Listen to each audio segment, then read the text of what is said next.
മനുഷ്യൻ സദാ ചിന്തിക്കുന്നത് ഫലത്തെക്കുറിച്ചാണ്. ഞാൻ ഇപ്പോൾ ഈ ചെയ്യാൻ പോകുന്ന കാര്യത്തിന്റെ ഫലം എന്തായിരിക്കും, അതിന്റെ അവസാനം എന്തായിരിക്കും? ഫലം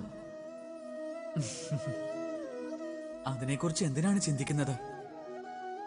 കാരണം കർമ്മം ശുഭകരമാണെങ്കിൽ ഫലവും തീർച്ചയായും ശുഭമായിരിക്കും. ശുഭചിന്തയോടെ കാര്യങ്ങൾ ചെയ്യുന്നവർ ഫലത്തെക്കുറിച്ച് എന്തിനാണ് ചിന്തിക്കുന്നത്? പൂക്കൾ പറിക്കുന്നവർക്ക് തീർച്ചയായും കയ്യിൽ മുള്ളുകുത്താറുണ്ട്, പക്ഷെ അതിന്റെ സുഗന്ധം അവരുടെ കൈകളിൽ തന്നെ നിലനിൽക്കുന്നു. രത്നഖനിയിൽ ചെന്ന് കരിയിൽ നിന്നും രത്നമെടുക്കുന്ന വ്യക്തിയുടെ കൈകളിൽ കരി പുരളുക തന്നെ ചെയ്യും. എന്നാൽ കൈകളിൽ തീർച്ചയായും രത്നമുണ്ടാകും. അതിനാൽ ശുദ്ധമായ മനസ്സോടെ കർമ്മം ചെയ്യൂ. പരിണാമം ശുഭകരം തന്നെയായിരിക്കും. അപ്പോൾ സ്നേഹത്തോടെ പറയൂ, രാധേ രാധേ.